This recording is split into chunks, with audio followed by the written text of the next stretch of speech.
25°C silver কার্বনেটের সম্পৃক্ত জলীয় দ্রবণে সিলভার আয়নের ঘনমাত্রা 2.56 × 10⁻⁴ মোলার হলে তখন দ্রবের কেএসপি কত হবে? কেএসপি বের করার জন্য প্রথমে আমাদেরকে যৌগটাকে বিয়োজিত করতে হবে। তো সিলভার কার্বনেটকে বিয়োজিত করলে আমরা পাই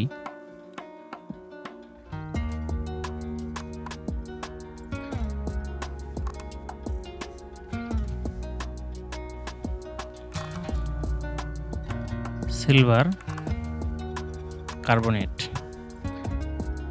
যেহেতু সিলভারের এখানে 2 আছে, এই 2টা কার্বনেটের এখানে গিয়ে 2- চার্জ হয়ে যাবে, আর কার্বনেটের এখানে 1 আছে, তার মানে সিলভারের এখানে প্লাস চার্জ হয়ে যাবে।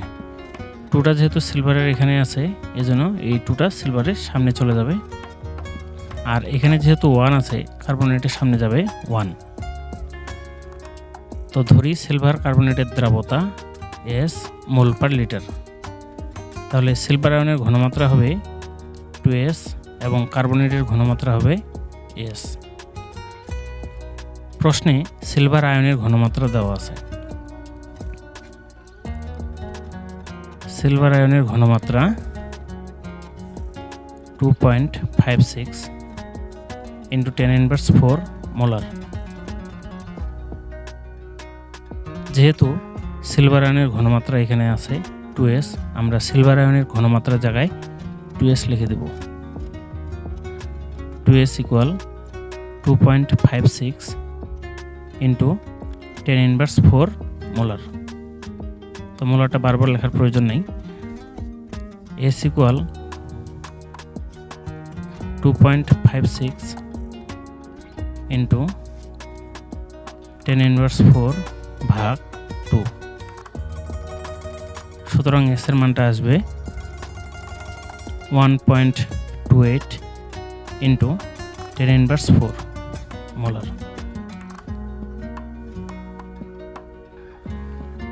অতএব আমরা জানি KSP = সিলভার আয়ন। যেহেতু সিলভার আয়নের সামনে 2 আছে, এই 2টা এখানে স্কয়ার হয়ে যাবে, ইন্টু কার্বনেট আয়ন।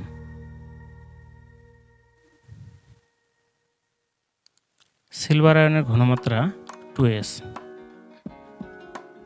যেহেতু স্কয়ার আছে স্কয়ার, কার্বনেটের ঘনমাত্রা যেহেতু S আছে, এখানে হবে S।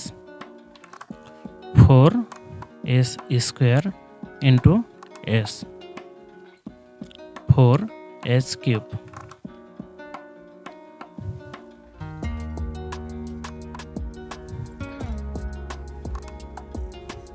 4 × S এর মান 1.28 × 10⁻⁴, 1.28 × 10⁻⁴।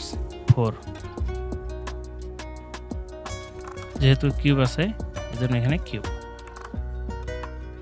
ফলাফল আসবে 8.388 × 10⁻12। এটাই অ্যান্সার।